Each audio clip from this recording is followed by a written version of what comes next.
When we serve, it doesn't make any difference if it's on a board or if it's right in the trenches. Everyone is needed. Once you get involved and see just a little bit of good that you can do with others, it becomes a little addictive. I've been in Casa Grande for 59 years. Came straight unseen. Lauren Curtis came to Tucson, interviewed me. I was tickled at to have a job, and came and started with the high school, teaching, coaching, was assistant principal, then became principal, and then after a number of years in that, I took a break and became involved with Trejo Oil Company, my two brothers-in-law, and did that for 10 years. And then went back into the school business again, and eventually became superintendent. I'd known Scott when I first really knew him was 1967. I was a freshman in high school, and we knew Scott as we went into freshman year. We knew of Scott because of those football programs he had and his freshman football teams, because he had several undefeated teams. He applied his coaching skills and his desire in that sport to the school. He would motivate, he would inspire, he would encourage. And so he applied those coaching skills to the high school. He wanted his football team to be the best, and he wanted his players to do the best they could. Well, when I came back to Casa Grande back in 2003, the first name I really heard in this community was Scott McEuen. And I heard how he was a coach and a teacher and, principal and superintendent and all these things. But then I heard there was another side to Scott that everybody talked about. How he really believed in the community, how he was a faithful man, how he really embodied what community is all about.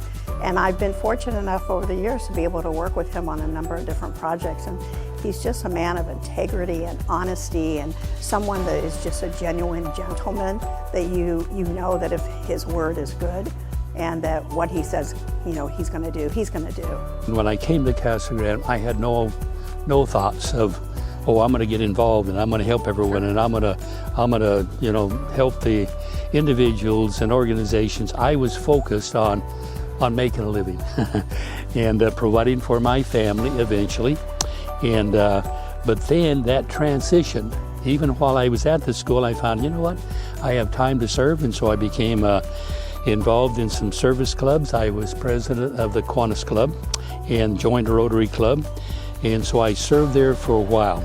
I've always felt that if we cannot get along at the base level in a community, then how can we expect on a national level or a world level to have peace? I was on a Zoom and they were talking about the 9/11 National Day of Service, and they suggested that every community do a project of some sort.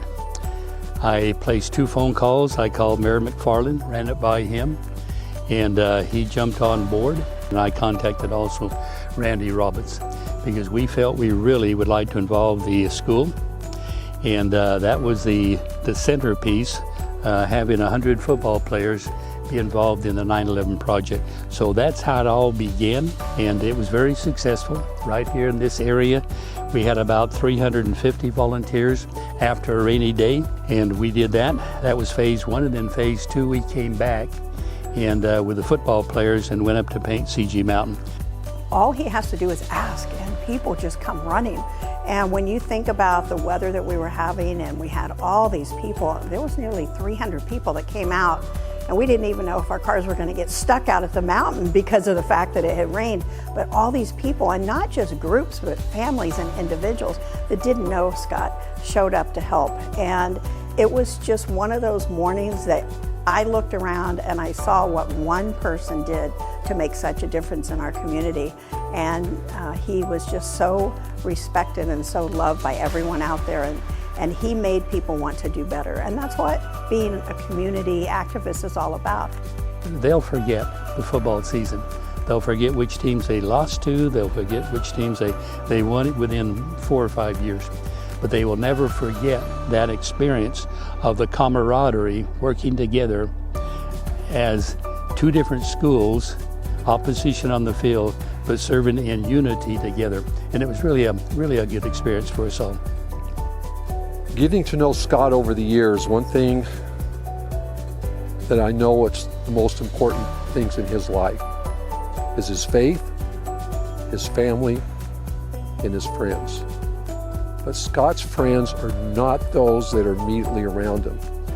Scott's friends are those who he comes in contact with. His friends are the whole community.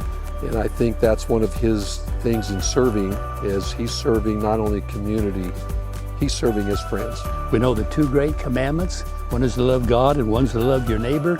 And for heck's sakes, what better way than to go into your community and to help organize and to put on events and to see the outcome of it.